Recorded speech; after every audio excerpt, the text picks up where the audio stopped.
Hello everyone, स्वागत है आप सभी का मेरी प्यारी सी बगिया में। तो दोस्तों, आप लोग कैसे हैं? आई होप आप सभी बहुत अच्छे होंगे। चलिए, आज मैं अपनी बगिया में मैं क्या क्या कर रही हूँ समर में, वो सारी चीज़ें बताने जा रही हूँ। और दोस्तों, दूसरी बात यह है कि हमारे घर में हर साल पुराण होता है। कभी कभी मैं आपसे छोटी छोटी चीज़ें शेयर भी करती हूँ। उसके हिसाब से भी मैं अपनी बगिया को है ना थोड़ा सा सेट कर रही हूँ, ताकि पुराण में जो जो चीज़ें लगती हैं हम तो हमारे भगवान को फ्रेश फ्रेश फ्लावर्स वगैरह मिले, और हो सकता है थोड़ी बहुत सब्जियां हो जाए तो मेहमानों के लिए भी ऑर्गेनिक हमारे टेरेस गार्डन की सब्जियां मिल पाए। तो चलिए, आपको मैं पूरा अपनी बगिया का टूर कराती हूँ कि हम समर गार्डन में मतलब समर्स में अपने गार्डन को कैसे प्रोटेक्ट कर रहे हैं धूप से, हवा से। तो हम लोगों ने जो जो भी किया है वो आपको बताती हूँ। सो माय डियर फ्रेंड्स, हम कैसे अपने गार्डन को समर प्रोटेक्टेड बना रहे हैं, तो उसके लिए मैं आपको देखिए, सबसे पहले तो मैंने ग्रीन नेट लगा दिया इस टाइप पे। हमेशा मैं बांसों से करती थी यार, बट वो है ना मेरी ग्रीन नेट ही उड़ जाती थी, वो अलग खर्चा, बांस का अलग खर्चा। तो इस बार मैंने फैब्रिकेशन का काम करवा लिया है। इधर की साइड तो मैंने हल्का ही लगाया है क्योंकि इतना ज़रूरत नहीं है। यहाँ पे पड़ती है, हमारा ईस्ट फेसिंग है ये इधर की साइड, तो है ना इतनी ज़रूरत पड़ती नहीं है हमको। ईस्ट फेसिंग की धूप चाहिए भी होती है सुबह के टाइम, ये 12 बजे के लगभग, 12:30 बजे के लगभग ये धूप कम हो जाती है। बट इधर की साइड था वेस्ट फेसिंग, और ना मेरी हर बार नेट उड़ जाती थी, क्योंकि इधर की साइड से ही हवा बहुत तेज़ आती है। हर बारी ऐसा होता है कि हमारी नेट खर्चा बहुत बढ़ता है। तो इस बार मैंने पूरा फैब्रिकेशन का यहाँ पे अच्छे से काम करवा लिया, और ऐसा करवाया है कि है ना हम इसके बाद जैसे ही गर्मी आ जाएंगी हम इस नेट को हटा देंगे, तो बाकी बारिश और उसके लिए भी कोई दिक्कत नहीं होगी। सो दोस्तों, अब दूसरी चीज़ ये है कि पुराण में मैं क्या कर रही हूँ। तो ये देखिए, हमारा सदाबहार प्लांट फ्लावर्स के लिए, उसके बाद है ना ये वाले प्लांट्स लगा दिए, तो 15 से 20 दिनों में अच्छे बड़े हो जाएंगे। ये गेंदे के फूल हैं। गेंदे के फूल सबसे अच्छे लगते हैं मुझे पूजा के लिए, एकदम फ्रेश रहते हैं और बहुत जल्दी जल्दी आते भी हैं। और तो और देखिए, बहुत सारे मैंने गेंदे के फूल लगा दिए हैं। उसके बाद है ना, अभी तो हमारा वाइट जो है ना, समर्स में वाइट कितना अच्छा लगता है, तो अपराजिता लगा हुआ है। उसके बाद है ना पान के पत्ते साफ़ कर दूंगी, तो है ना 15 से 20 दिनों के बाद नए पत्ते आ जाएंगे, तो ये भी हमारे काम में आ जाएंगे पान के पत्ते फ्रेश रोज़ पूजा के लिए।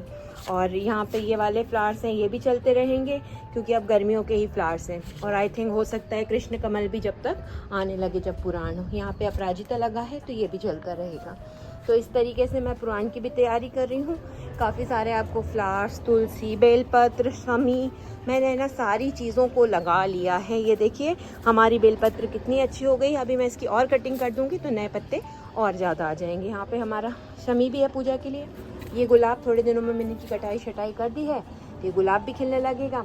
और सदाबहार तो सदाबहार ही हैं, जब तक तो काफ़ी सारे फ्लावर्स देंगे। और भी मैंने बहुत सारे फ्लावर्स लगा के रखे हुए हैं। बस ये है कि इधर की साइड उधर की साइड में दिखाने में बार बार हो रहा। और मैंने नीचे भी है ना बहुत सारे फ्लावर्स लगवा दिए हैं, कनेर और जो कॉस्मॉस होता है, कॉस्मॉस तो बहुत फूलता है, कॉस्मॉस लगवा दिए हैं मेनली। तो इस तरीके से ये हमारी पुराण की तैयारियां हो गई हैं। और समर गार्डन की अपडेट मैं आपको दे दूं तो हम लोगों ने लगा दी है लौकी, तोरई, करेला एंड ये हमारा आईवी गार्ड, कुंदरू, ये सब लगा दिया है। बाकी सारी चीज़ें भी है ना, फ्रूटिंग्स भी चल रही हैं, हार्वेस्टिंग्स भी चल रही हैं। और ये वाला देखिए शिमला मिर्च, बढ़िया रेड वाले शिमला मिर्च भी बनने में लगे हुए हैं। और यहाँ पर भी मैंने बहुत सारे गेंदे के प्लांट लगा दिए। गेंदा मैंने बहुत लगा दिया है क्योंकि है ना पुराणों में एक साथ 3-4 पुराण होते हैं, तो भगवान को चढ़ाने के लिए सातों मतलब चारों पुराण पे माला चढ़ती है बड़ी वाली। सो उसके लिए मैंने गेंदे इतने लगा दिए हैं कि गेंदों की माला बन जाएंगी, बाकी सारे फ्लावर्स भगवान को चढ़ाने के लिए आ जाएंगे। सो मेरा एक वो था कि भगवान को फ्रेश फूल चढ़ाएं, क्योंकि हम शॉप से लाते हैं, वो भी इतना सारा मतलब केमिकल वगैरह डले होते हैं इस कारण से। और मैंने सोचा जब हम इतना केमिकल फ्री हैं तो भगवान के लिए भी थोड़ा सा सब नेचुरल हो ना, बी नेचुरल, ऑल नेचुरल। सो उस हिसाब से मैंने यहाँ पे इस बार फूलों का लगा लिया। ये हमारे करेले वगैरह लगे। जुकीनी यार बहुत प्रॉब्लम कर रही है हर बार की तरह, पता नहीं शायद जुकीनी मेरे गार्डन में इन्वॉल्व नहीं हो पाती है, बट ठीक है फिर भी मैंने लगा के रखा हुआ है। यहाँ पर हमारे खीरे चल रहे हैं, इनका भी मैं कुछ जोड़ कर रही हूँ। ये हमारी लेमन ग्रास निकली थी तो मैंने उससे उसकी मल्चिंग कर दी, ताकि है ना मच्छर वगैरह ना आए। वाइट फ्लाई बहुत हो रही थी तो उसकी मल्चिंग करने से देखिए अब आपको ना वाइट फ्लाई नहीं दिखेंगी, नहीं तो ऐसे उड़ती हुई दिख जाती है अब तक तो। और यहाँ पर शिमला मिर्च वगैरह लगे हुए हैं, पालक लगा दी है मैंने, थोड़ी धनिया लगा दी है। और हाँ दोस्तों, इस बार मैंने पहली बार ना ये वाला एक्सपेरिमेंट किया शकरकंदी का। और ये मैं नर्सरी से जो पौधे लाई थी उनको शिफ्ट कर दिया है पपाया के। सो मैं अपनी फैमिली में जो लोग जो पसंद करते हैं सब कुछ थोड़ा थोड़ा लगाती हूँ। यहाँ पे मैंने पान का प्लांट भी लगा के रखा हुआ है, उधर की साइड भी लगा है।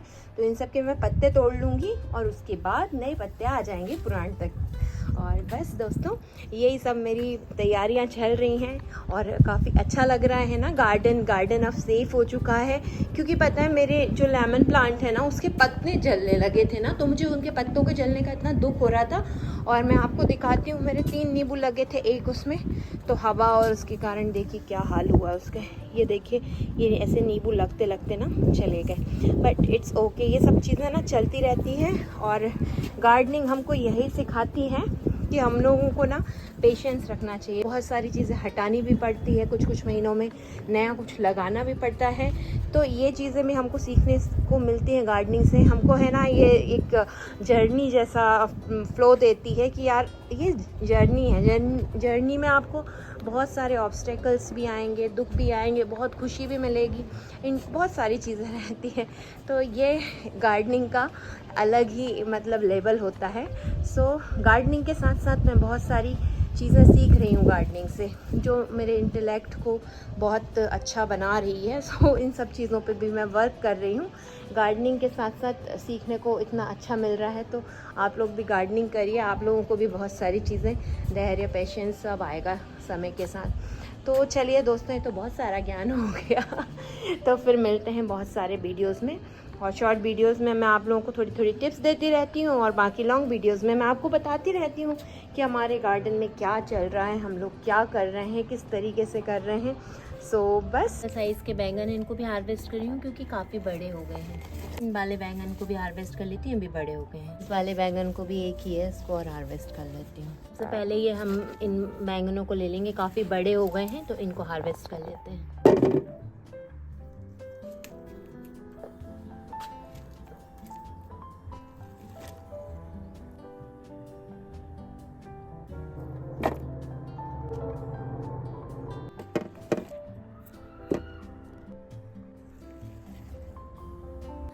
माय डियर फ्रेंड्स, आज के बस वीडियो में इतना ही था। और ये हमने कुछ थोड़ी सी हार्वेस्टिंग कर ली थी, तो ये हार्वेस्टिंग हो गई है। और यहाँ पर हमारे प्लांट्स देखिए बहुत सुंदर लग रहे हैं, और नेट लगने की वजह से ये थोड़े रिलैक्स्ड भी हैं। तो चलिए दोस्तों, मिलते हैं नेक्स्ट वीडियो में, और बहुत सारी समर वेजिटेबल्स के ऊपर जो हमारी इन्फॉर्मेशन रहेगी उसके साथ। बहुत सारे हम जो पेस्टिसाइड यूज़ कर रहे हैं, पेस्टिसाइड क्या बोलें, हम अपना नेचुरली जो जो चीज़ें कर रहे हैं, क्योंकि मैं सारी चीज़ें नेचुरली कर रही हूँ, कोई पेस्टिसाइड यूज़ नहीं कर रही हूँ। और मतलब सिर्फ एक नीम ऑयल मैं यूज़ कर रही हूँ, वो भी केमिकल वाला नहीं है। नीम के जो फ्रूट्स हैं उसके जो ऑयल होता है बनाते हैं, उस तरीके से वो ऑयल बनता है। तो उस चीज़ का कोल्ड प्रेस्ड ऑयल है, तो बस उसी का स्प्रे मैं करती हूँ अपने प्लांट्स पे, और अपना जो किचन से रिलेटेड चीज़ें हैं उनको यूज़ करती हूँ। तो चलिए दोस्तों, मिलते हैं और भी ऐसे बहुत सारे वीडियोज़ में।